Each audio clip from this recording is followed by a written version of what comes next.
Hey everyone, we have a new report coming out on this, but I figured I'd give you all a sneak peek into some new proprietary insights on single-tenant net lease cap rate trends. Now, single-tenant net lease properties are particularly popular with investors who want to capitalize on some unique advantages of commercial real estate investment, but who don't want to take on the management responsibilities often associated with real estate investments. In a triple net lease, the tenant generally pays the property taxes, the building insurance, and takes care of the property maintenance. And the owner generally covers costs related to the structure, like the roof, and long-term components like the HVAC system. In recent years, single-tenant net lease properties like car washes, convenience stores, quick service restaurants, and auto service centers have become increasingly popular with investors. A key reason has been their high proportion of equipment and site improvements that qualify for 100% bonus depreciation. In 2023 and 2024, when bonus depreciation was stepping down to 80%, then 60%, some of these benefits were diminished. But the recently passed tax rules make 100% bonus depreciation permanent. So these types of properties are being favored once again. Because of their minimal management requirements, single-tenant net lease properties are frequently purchased by investors who want to reposition out of more management-intensive properties like apartments or single-family rentals. These investors frequently leverage 1031 exchanges in these transactions so they can roll their adjusted basis into the replacement property and defer taxes on any gains and on the depreciation they've already taken on the property they sold. And with a single-tenant net lease property, owners have less operating and maintenance responsibilities and expenses. The owner then collects the monthly lease payment from their one and only tenant at the new single-tenant net lease property. Because there's just one tenant, their credit worthiness becomes particularly important.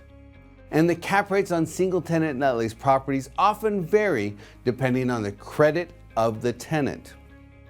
In the past year, the tenant's credit rating has become even more important.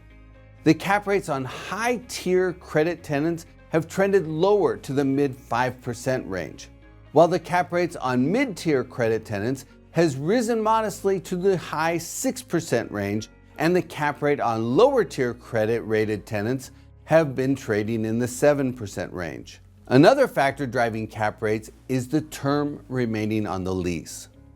On average, properties with less than 5 years remaining have been trading with cap rates in the 7.7% range.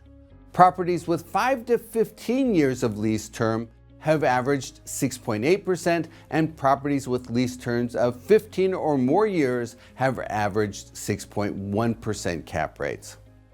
There are a lot of other factors, such as the property location, how old the property is, whether the asset has periodic lease bumps, whether the operator has additional lease options to extend, and so on.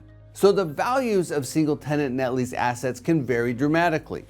But over the last 12 months, many investors have focused on these assets, and transaction velocity has climbed 18% compared to 2024 and 43% above the 2014 to 2019 average.